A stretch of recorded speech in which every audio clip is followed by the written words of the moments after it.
nag-iisang anak si Cindy na mag-asawang Chu. Masaya naman ang kanilang pamilya. Pero nang lumubha ang sakit ng ina ng dalaga, ay binawian din ito ng buhay.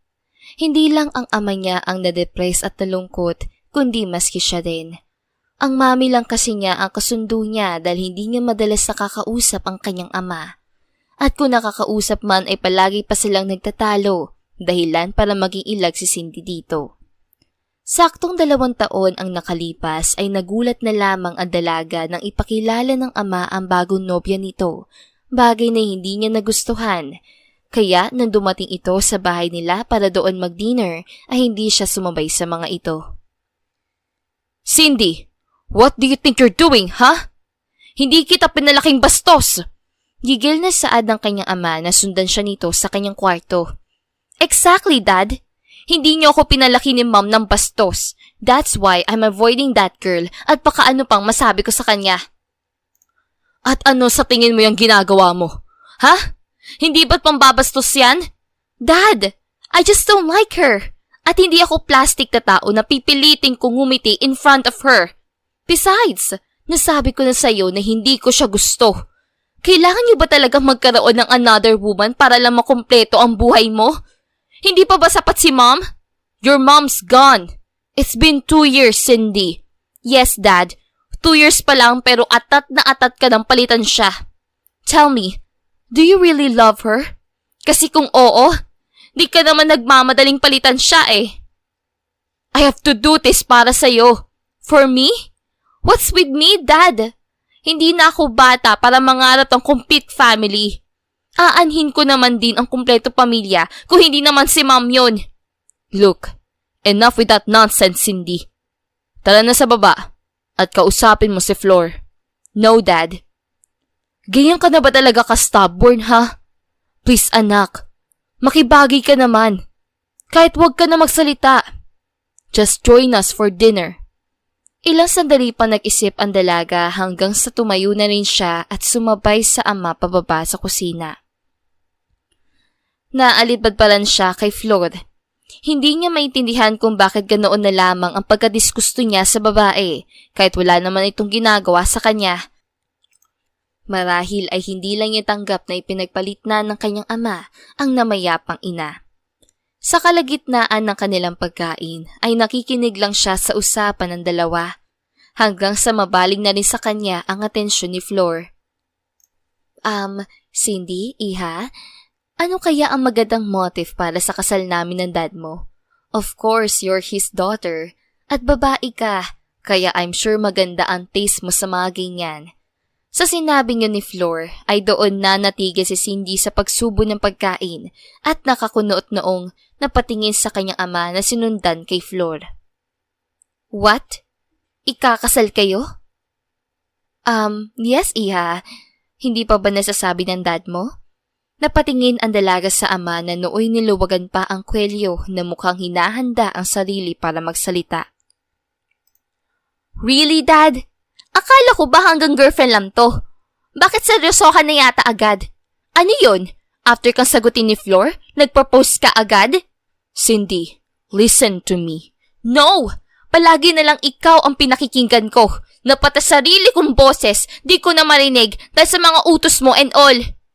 Bakit hindi naman kaya ikaw ang makinig sa akin? Ngayon, ha, Dad? Cindy, huwag kang bastos. Nasa harap natin ang tita Flor mo. She's not my tita. Hindi ko siya kadugo and I don't even know her. You want me to respect her kahit hindi mo naman ginagawa yung kay Mommy? I'm done, Dad. I'm done. Tumayo ang dalaga at aalis sa sana nang hawakan ng ama ang kanyang braso. Sa kalagitan pa tayo ng hapunan, Cindy. If you can't respect us, respect the foods in the table. Oh, I forgot. Hindi mo nga pala ako kilala, Daddy. Masama akong magalit at hindi mo magugustuhan ang mga lalabas sa dila ko. Kaya if you want to sleep so tight tonight, pati na yung babae mo, huwag mo akong pipigilang umalis. You can control me this time. I have my own mind, my own life, and my own decision. And I decided not to involve myself to Flor. Hindi ko siya kikilalanin bilang isang ina because she will never be my mom. She Isang malutong na sampal ang iginawad ni Emilio sa anak. Tila doon naman siya nahimasmasan at agad itong humingi ng tawad kay Cindy. I'm sorry anak, I didn't mean to. Ngunit imbis na sumagot ay agara lang tumakbo si Cindy palabas ng bahay. Pabagsak na ang luha niya habang tinatakbo ang kotse sa labas. At nang makapasok ay doon niya na ito pinaandar at doon na rin bumagsak ang kanyang mga luha.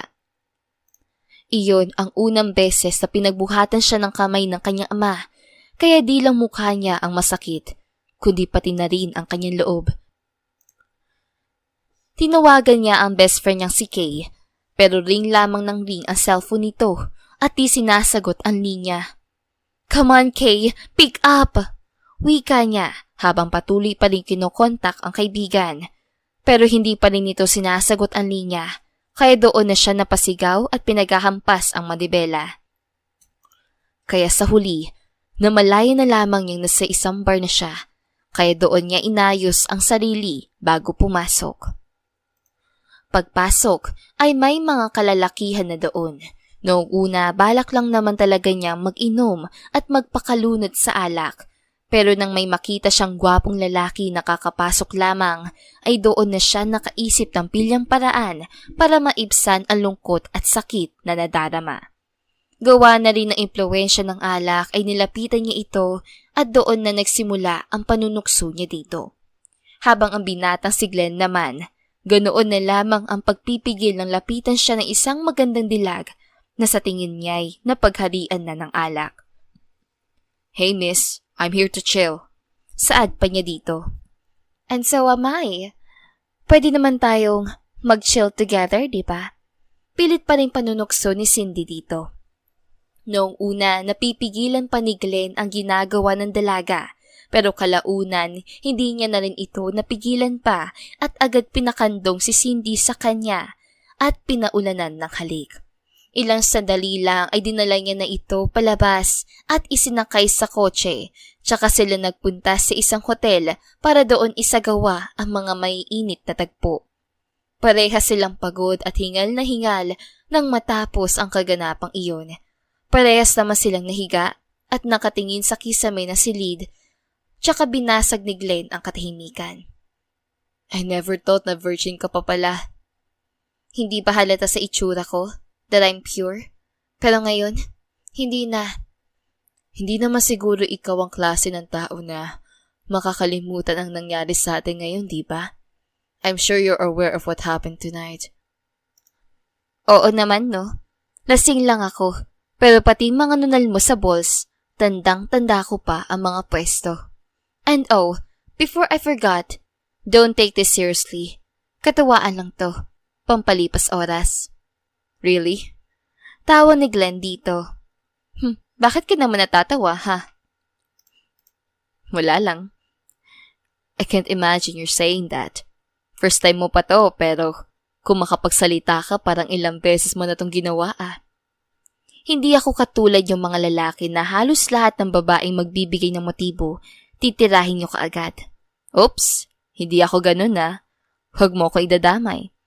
Ganun ka rin, no? You just did. Akmang babangon na si Cindy nang muling magsalita si Glenn. Saan ka pupunta? Saan pa ba? E di aalis na. Tapos na tayo dito, di ba? Yun na yun? Hindi man lang ba natin susulitin ang isang araw na stay natin dito? Sayang ang ibinayad ko, ha? Magkano bang binayad mo sa room na to? Babayaran kita para matahimik ka na dyan. Don't mind it. Hindi ako naniningil. Ang akin lang, just stay for a couple of hours. Mag-usap tayo at magkakilanlan. Napahigikik naman si Cindy sa sinabi ng binata. Hindi ka ba nakikinig sa sinabi ko? Ang sabi ko, walang seryosohan. Pastime lang. Masama lang ang loob ko kaya umabot ako sa ganito. No need to know my name or my whereabouts. Natigilan naman sila sa pag-uusap na mag-ring ang cellphone ng dalaga at ang kaibigan nitong si Kay ang tumatawag. Kay! Kanina pa ako tawag sa iyo.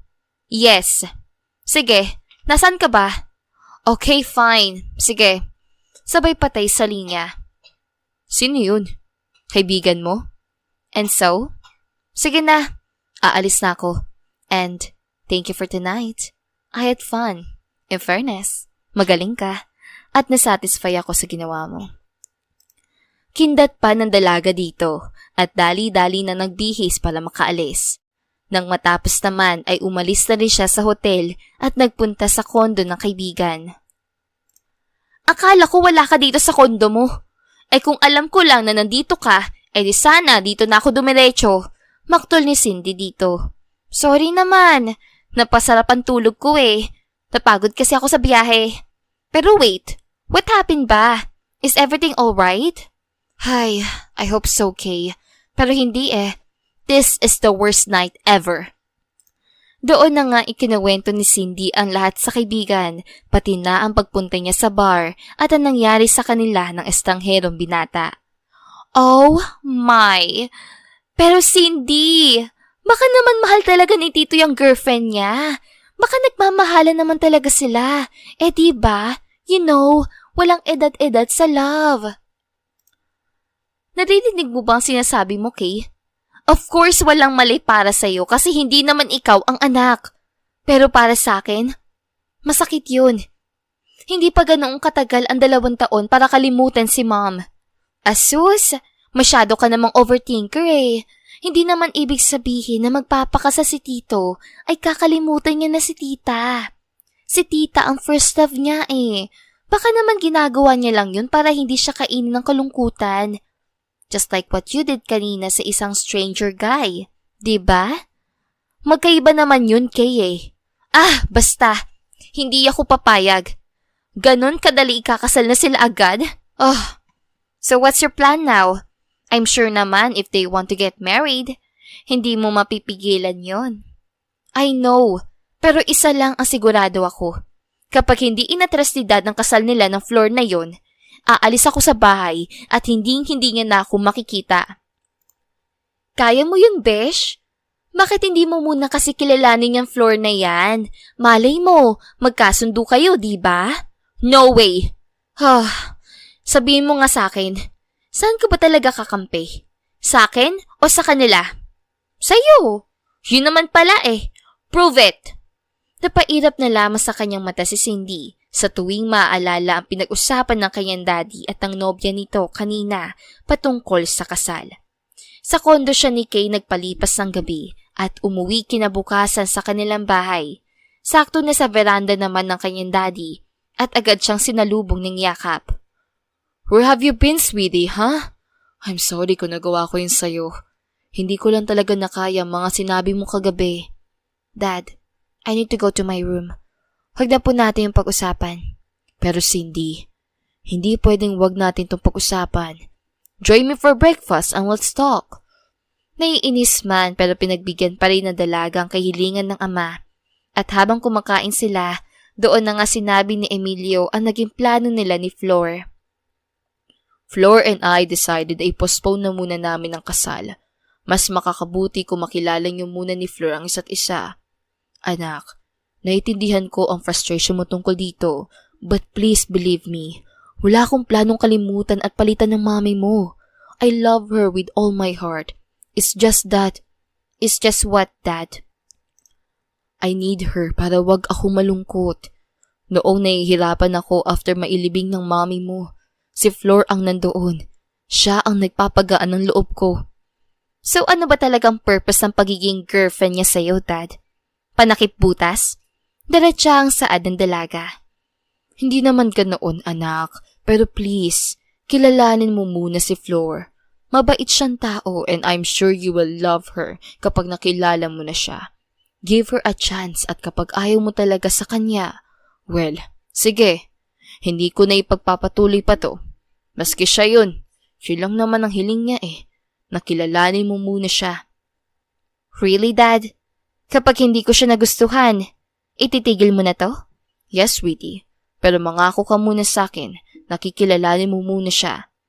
Hindi muna nagsalita si Cindy at saglit na nag-isip. Ilang sandali pa, tinanguan niya na ang ama. Talaga anak? Pupayag ka na? Yes, Dad.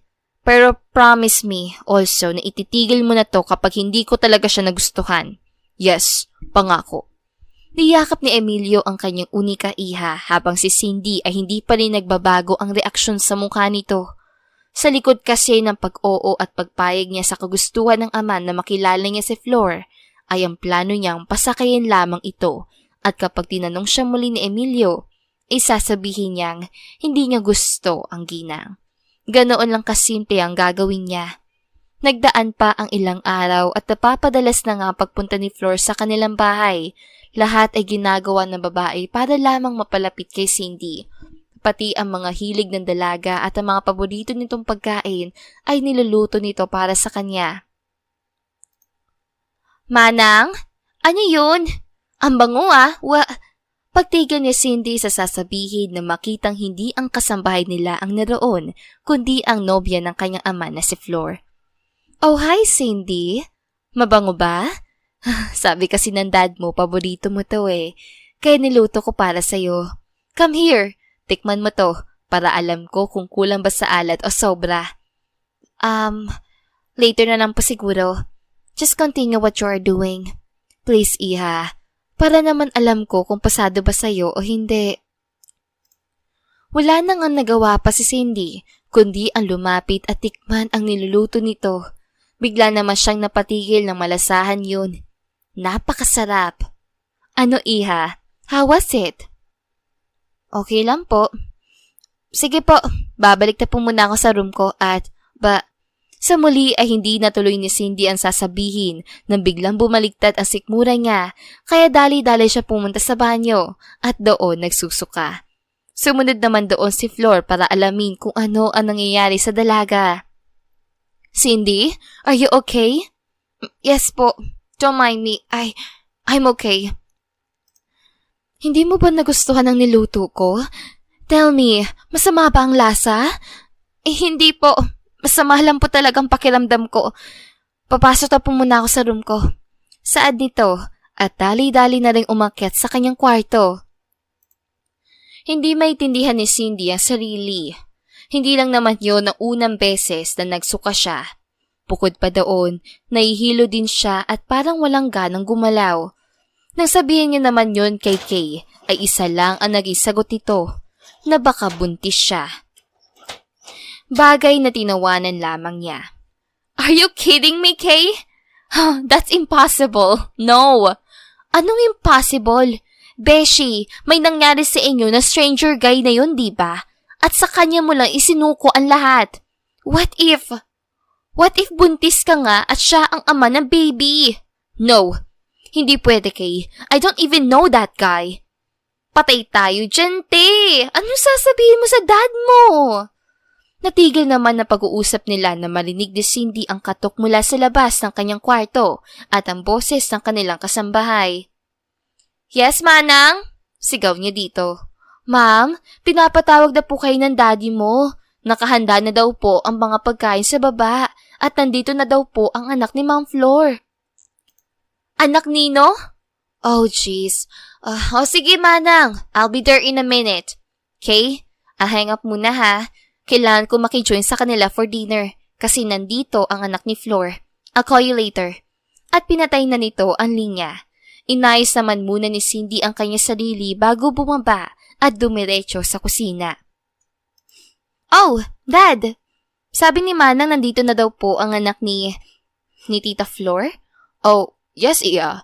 Nasa labas pa lang siya at may nakalimutan. Oh, he's here! Doon na nga napalingon si Cindy. At ang normal na hugis ng kanyang mata ay biglang nanlaki nang makita ang lalaki na sa harap niya. Ay ang lalaking naka-one night stand niya. Tila ganoon din si Glenn at bumalik lamang sa ulirat na magsalita ang ama ng dalaga. Cindy, anak, this is your Tita Flor's uniko iha na magiging brother mo na din, Glenn. Kung may iniinom lamang ang dalaga ay tiyak na ibugan niya na yun sa gulat. Glenn? This is my one and only daughter, Cindy Chu. Pakilala nito sa dalawa. Nice meeting you, my soon-to-be sister. Parang wala lang na wika ng binata. Isang pilit ng ngiti lamang din ang pinakawala ni Cindy bago na upo. Na magsimula na silang kumain ay panay lang ang tawanan ng tatlo habang ang dalaga hindi mapakali sa kanyang kinaupuan. Minadali niya naman na pagkain tsaka nagsalita. Dad, Tita Flor, pwede ko ba munang makausap si Glenn para magkakilala din po kami? If okay lang pa sa inyo. Sure Iha. Sige na Glenn, mag-usap muna kayo ni Cindy. Tumayo naman na binata at doon na ito dali-daling hinila ni Cindy papunta sa isang sulok ng kanilang bahay. Hey, chill! Don't worry. Wala akong pagsasabihin sa nangyari sa atin. Pero I just can't believe it na ang babaeng hindi nagpatulog sa akin ng ilang gabi ay magiging stepsister ko pala. Sobrang liit talaga ng mundo, no? Will you please stop it? To be honest, I'm not happy to meet you now para lang, alam mo. Bakit naman? Ang harsh mo naman. Talagang harsh ako. Pero Glenn, I have one serious question. How serious is it? Just kidding. Sige, ano? Pwede kayang mabuntis ang isang babae kahit isang beses lang may nangyari sa kanila ng lalaki? Oh, you mean us? Oh, shut up! Just answer me! Yes, pwede. Bakit? Did I impregnated you?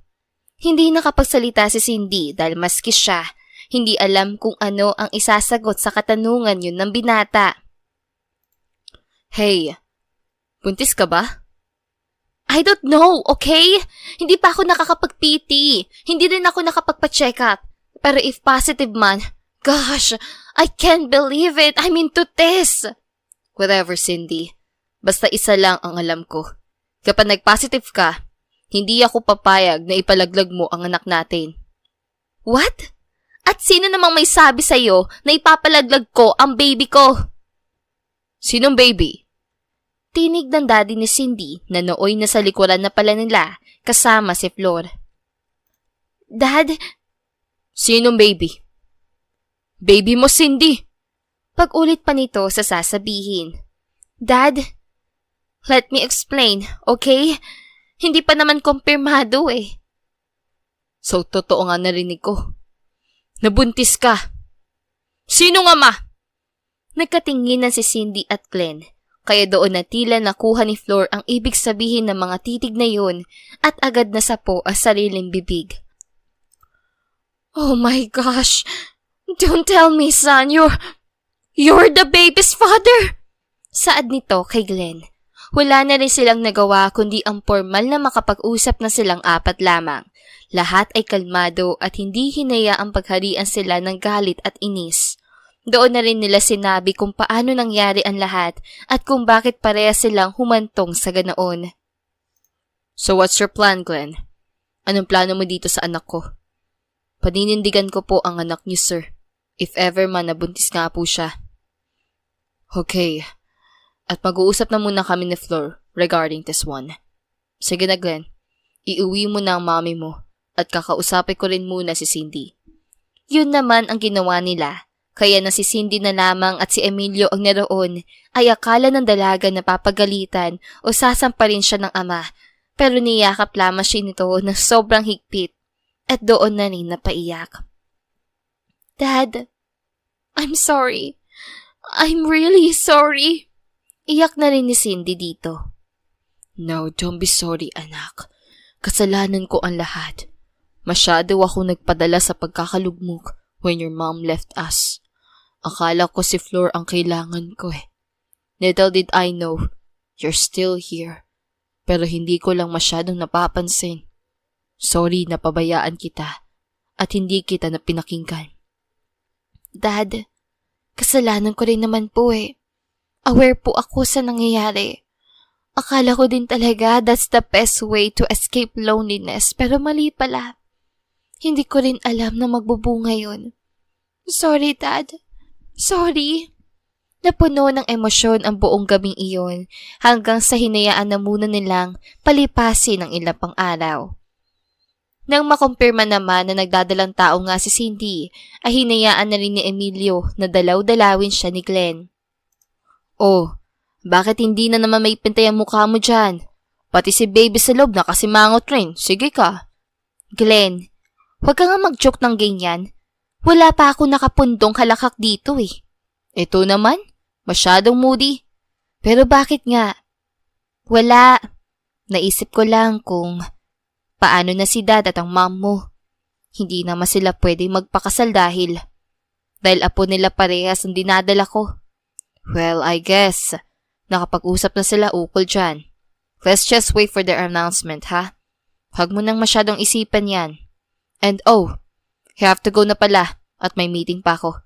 You take care, okay? Kung makaasta ka dyan na, bakit? Wala ba akong right? I'm the father of your baby. Isa pa, sooner or later, mauhulog ka rin sa akin. And if mangyari yan, papakasalan agad kita. At sa walang ano-ano'y agad hinalikan ni Glenn ang noo ng dalaga, bagay na ikinapulan naman agad ng mukha nito. Sa tinagal ay mas nakilala pa ng dalaga si Glenn tungkol naman sa kung ano ang plano ni Emilio. At Flor ay nag-anunsyo lamang sila nang sa muli ay nag-dinner sila ng sama-sama sa bahay nila Cindy. You two look good for each other. Alam naming parehas niyong hindi inaasahan ang nangyari. And so was us. Sino ba naman kasing mag-aakala, di ba? Pero dahil nandyan na yan, kaya masaya pa rin kami para sa inyo. I just hope that someday, love will lead your relationship. Alam namin na sa ngayon, wala pa kayong gaano feelings para sa isa't isa. Pero soon, pagkakaroon din yan. Mahabang saad ni Flor. Ako rin anak. Glenn, iho, hindi ko rin to inaasahan pero dahil nandyan na nga yan, as what Flor said, wala na kaming magagawa.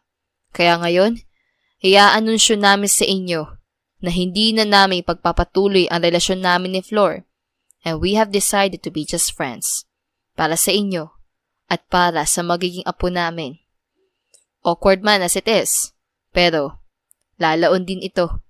Nasaktan si Cindy sa sinabi ng ama dahil alam niyang nasasaktan din ito pero dahil wala na nga silang magagawa, kaya tinanggap na lamang nila yun. Naging magkaibigan na lamang si Flor at Emilio at todo na lang ang suporta sa kanilang mga anak, lalo na sa kanilang magiging apo. Habang si Glenn naman ay ginagawa na rin ang lahat para hindi lang mas mapalapit sa kanya si Cindy, kundi pati na rin ang pag-ibigan nito. Bukas, maaga akong pupunta dito para masamahan at may pag-drive kita papunta sa OB-GYN mo. Saad pa ni Glenn sa dalaga. Ha? Hindi ba't may seminar ka bukas? Tsaka, huwag na Glenn. Kaya ko ipag-drive ang sarili ko. Na-postpone ang seminar at next Thursday na daw. Kaya, I will spend my whole week with you. Ano? Ito naman. Nagbibingin-bingihan pero kinikilig naman. Excuse me? Hindi ako kinikilig, no? Bakit para ng kamatis ang pisngi mo, ha? Dali-dali naman naglakad ang dalaga papunta sa harap ng malaking salamin at doon niya napagtanto na pulang-pula na nga ang mukha niya sa kilig. Porket namumula kinikilig na agad, hindi ba pwedeng naiinis lang ako sa'yo? Paano ba yan? The more you hate, the more you love. Love mo mukha mo. Huwag ka na nga magsungit dyan. Sige ka, magmamana si baby sa akin. Well, hindi ka rin naman lugi dahil gwapo naman ako. Hindi na nga napigilan ni Cindy ang pagtawa dahil sa sinabi ni Glenn. Ayan, tumawa ka lang. It really suits you. Dapat happy ka lang para happy din si baby sa loob. Yun naman ang goal natin, di ba? Well, may point ka. Sige po, i-feel ko na lang muna ang pagiging prinsesa ko for the whole week. Biro nito na ikinangiti na lamang ni Glenn. Ngunit, ang mas labis na ikinabigla ng dalaga ay na mag-request si Glenn na sa bahay na muna nila siya mananatili ng 1 linggo para mas mabantayan pa ang dalaga. Tumangot pumayag naman si Emilio dahil gusto niya rin namang mas mapalapit pa ang dalawa. Sa guest room nananatili si Glenn habang sa taas naman si Cindy. Pero kapag sinusumpong ng mga weird cravings ang dalaga, tinatawagan niya lang agad si Glenn sa baba para bilihin ang nais niyang kainin. Ngunit isang pangyayari. 2:00 pa lang ng madaling araw noon na magising si Cindy dahil naiihi siya. Pero kahit anong gawin niya para makabalik sa pagtulog ay hindi niya magawa, kaya tinawagan niya muli si Glenn na nooy dali-dali namang nagising at pumunta sa taas. What's wrong? Pungad nito na mapaghalataang antok na antok pa. I want pizza and spicy fries. You want what? Don't tell me nag-crave ka na naman. Naglilihi ako, Glenn, kaya sige na, bilhan mo na ako. Di na kasi ako makatulog eh. I want that now. Napakamot na lamang sa kanyang ulo ang binata at bumili pa rin sa huli. Pagdating naman niya, bitbit ang ipinag-utos ng dalaga ay hinintay niya talagang kainin nito ang mga binili pero nakatingin lamang ito sa pagkain. Oh, akala ko ba nagugutom ka? Eat that now. Sino ba may sabi sa'yo na nagugutom ako? Ang sabi ko, I want pizza and spicy fries pero hindi ako ang kakain. So, sinong kakain? Ikaw. Ako? Cindy, madaling araw pa. Ayaw mo? At dahil naiintindihan ni Glenn ang sitwasyon nito ay wala na rin siyang nagawa kundi ang kainin ang lahat ng yun sa harapan pa mismo ng dalaga. Hindi pa talaga tumigil si Cindy nang hindi nito nauubos ang pagkain. Kaya sa huli, si Glenn ang hindi nakatulog dahil sa kabusugan habang si Cindy ay nakangiti habang mahimbing agad na nakabalik sa pagtulog.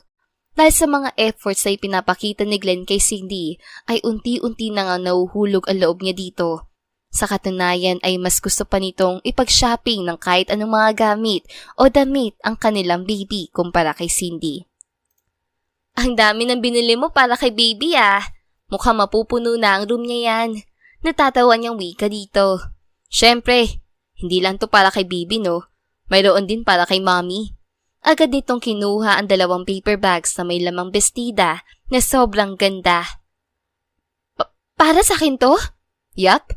Alam ko kasi na gustong gusto mong lumabas at ipag-shopping din si baby at ang sarili mo. Pero dahil masyado na siya mabigat sa loob, kaya ayan, ako na ang gumawa. Tinulungan ako ni Mommy sa pagpilingan for you. Pakisabi kay Tita Flor, thank you. Kay Mommy lang? Ay, syempre sa'yo din, no? Thank you, Glenn. I really appreciate it. I'm happy that you do. Cindy, mahal na mahal kita. At kahit wala ka pang sagot dyan, wala na akong pakialam. Basta mamahalin kita hanggat kaya ko. Kayo ni baby. Isang matamis na ngiti naman ang pinakawalan ni Cindy bago nagsalita. Mahal na mahal din kita, Glenn. Well, What? Teka, pakiulit nga yung sinabi mo. Sabi ko, mahal na mahal din kita at si baby. Totoo ba yan? Mahal mo na ako? Ibig sabihin, mahal mo na talaga ako? Jesus, inulit po lang eh. Oo nga, mahal kita. At papayag na ako magpakasal sa'yo. Pero, hug mo na ngayon, hintayin muna natin mag-flower girl si Baby Andrea. Baby Andrea? Nakaisip ka na pala ng pangalan eh. Nice name. I love the name. And I love you. I love you too. Doon na nga walang anot-anot, hinalikan na ni Glenn sa labi ang dalaga. Wala mapagsidlan sa sayang kanilang nadarama, lalo pa at parehas na nilang napatunayan na mahal nila ang isa't isa. Nang malaman naman yun ni Flor at Emilio ay mas na naigdi ng saya sa dalawa. Kaya naman 2 buwan pagkatapos may panganak ni Cindy si Baby Andrea, ay ang naganap na romantic proposal naman na ginawa ni Glenn para dito. Isang matamis at napakalakas na yes ang naging kasagutan ni Cindy na nagbigay ng walang humpay na saya at hiyawan sa buong paligid. Saktong 1 buwan din ang lumipas ay nagpakasal sila at sa isang beach wedding ang naganap. Nangako naman sila sa isa't isa na kapag 2 taon na si Baby Andrea ay muli silang magpapakasal para matupad ang pangarap nilang gawing flower girls sa sarili nilang kasal, ang kanilang napakagandang anak. At dito na nga po nagtatapos ang magandang kwentong ito. Hanggang sa muli, paalam!